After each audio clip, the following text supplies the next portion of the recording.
খেলোয়াড়দের মাঠমুখী করার লক্ষ্যে প্রতি বছরের ন্যায় এবছরও 23 নম্বর ওয়ার্ড কাউন্সিলরের উদ্যোগে নকআউট ক্রিকেট টুর্নামেন্টের আয়োজন।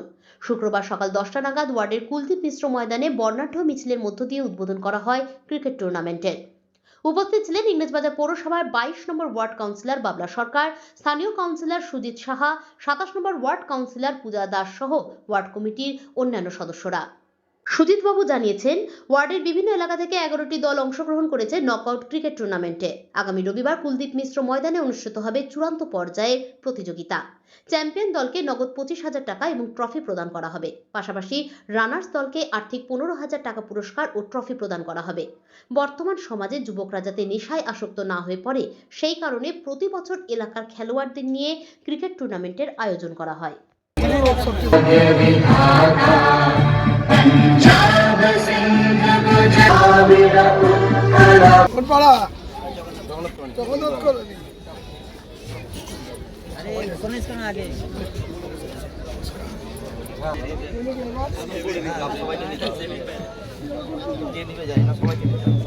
তারা পায় তাই এই সুন্দর একটি খেলা হিসেবে নেবেন, কেউ পার্সোনালি নেবেন, সকলেই পারফরমেন্স। প্রথম খেলায় সুভাষ পল্লী বনাম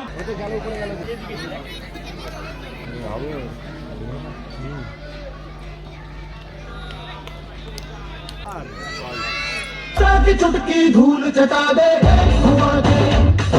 6, 6 এবং 4 হবে। আপনারা একটু হাততালি দিন। সবাই 23 নম্বর ওয়ার্ডের আমরা ডকপুকুর এলাকায় আমরা আজকে এখানকার কাউন্সিলর সুজিত সাহার উদ্যোগে প্রতি বছরই এখানে একটা টুর্নামেন্ট হয়, নকআউট টুর্নামেন্ট, একদিন ব্যাপী। এই এলাকার যতগুলো পাড়া আছে প্রত্যেক পাড়া থেকে টিম তৈরি করা হয় এবং জাঁকজমকভাবে এবং বর্ণময় উদ্বোধনও হলো। আমরা সেই এখানে আমি আমার সহকর্মী কাউন্সিলর 27 নম্বরের আমাদের পূজা দাস, আমাদের সুজিত সাহা, আমাদের মধ্যে আমাদের জেলার ডিস্ট্রিক্টের প্রাক্তন খেলোয়াড় এবং বর্তমান কর্মকর্তা। কটা টিম অংশগ্রহণ করেছে? 11টা টিম নিয়ে হয়েছে। খেলা শুরু হয়েছে প্রথমে ডকপুকুর এবং সুভাষপল্লী, তাদের মধ্যে কদিন ব্যাপী চলবে? 3 দিন ব্যাপী এবং এই এলাকার মানুষরা খুব উপভোগ করে প্রতি বছর এবং দেখছেন বিভিন্ন প্রাইজের মাধ্যমে এখানকার এই টিমগুলো যারা উত্তীর্ণ হয় তাদেরকে চ্যাম্পিয়নকে কত টাকা দেওয়া হবে?